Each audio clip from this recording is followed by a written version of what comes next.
Imagine a dusty, neglected trade route in the hill country of Canaan.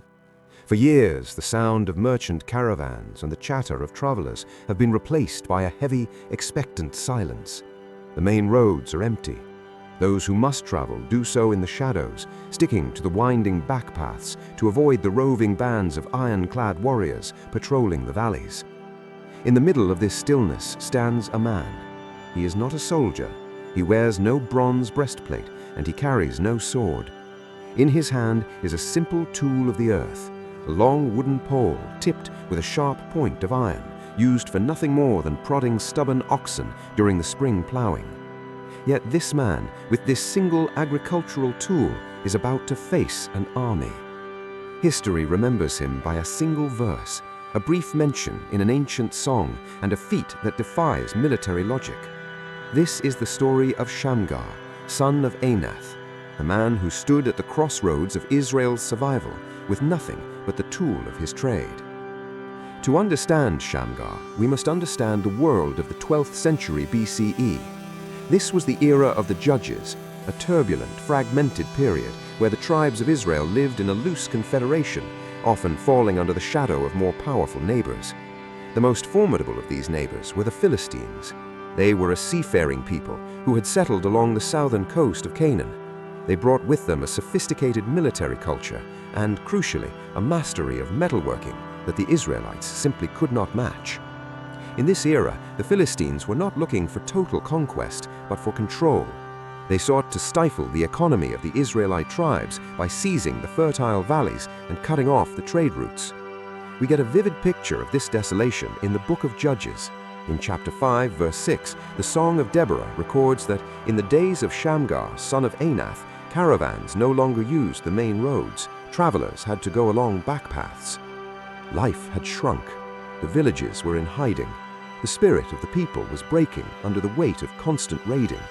It is into this atmosphere of quiet desperation that Shamgar emerges. There is a mystery to Shamgar's very name. Shamgar is not a traditional Hebrew name. It is Hurrian in origin. Furthermore, son of Anath is a curious designation. Anath was the Canaanite goddess of war, known for her fierce and bloody protection. Some historians suggest Shamgar may have been a mercenary or a convert, a man from the outside who found his destiny entwined with the people of Israel. Others believe son of Anath might have been a military title, a nickname earned by a man who fought with the ferocity of a deity. Regardless of his origins, the biblical narrative places him firmly as a rescuer. The Philistines had begun to push further inland, moving beyond the coastal plains and into the hillfoots where the farmers lived. They weren't just taking land, they were taking the means of survival: livestock, grain, and tools. As we read in Judges chapter 3, verse 31, Shamgar faced a force of 600 Philistines. Picture the scene. A detachment of Philistine warriors, perhaps a raiding party intended to seize the harvest, encounters a lone figure in a field. To the Philistines, he is a peasant, a non-combatant. They are armed with sophisticated weaponry, perhaps early iron swords and round shields, but Shamgar holds only his Oxgoad. An Oxgoad was typically a wooden rod, roughly 8 feet in length. At one end was a sharp spike to urge the oxen forward, at the other a flat metal chisel to scrape the mud from the plowing. In the hands of a farmer, it is a symbol of toil.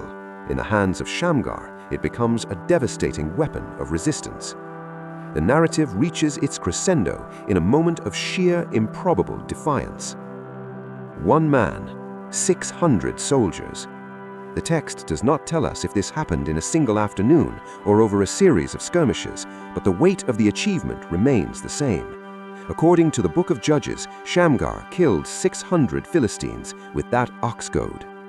There is a shift in the pacing of history here. Until this moment, the Philistines held the psychological advantage. They owned the roads. They owned the fear of the people. But as Shamgar struck, that aura of invincibility shattered. He demonstrated that the most sophisticated military machine of the age could be halted by a man who refused to yield his land. The scripture concludes this brief account with a powerful affirmation, and so he too rescued Israel. By reclaiming the roads, Shamgar did more than win a battle. He restored the pulse of the nation. Caravans could move again. Farmers could sow their seed without the constant shadow of the raider.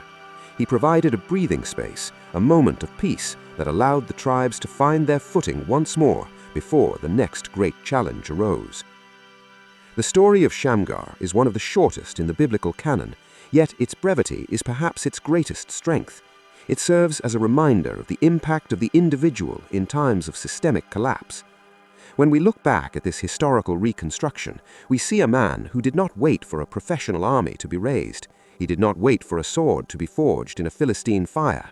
He looked at what he had in his hand, a humble, mud-stained tool of labor, and he realized it was enough.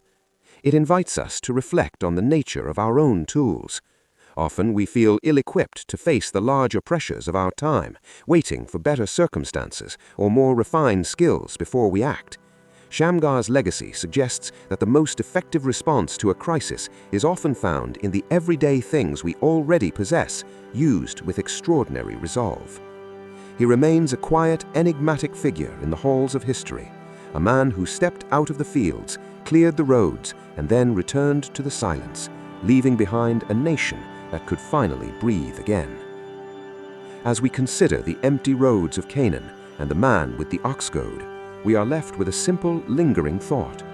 History is not only made by those with the finest swords, but by those who refuse to let the path be closed. If you enjoyed this story, consider liking the video and subscribing to the channel. There are many more stories from Scripture over Tea still to explore. You can also turn on notifications so you don't miss the next one. And if this story meant something to you, feel free to share it with someone else. Thank you for listening.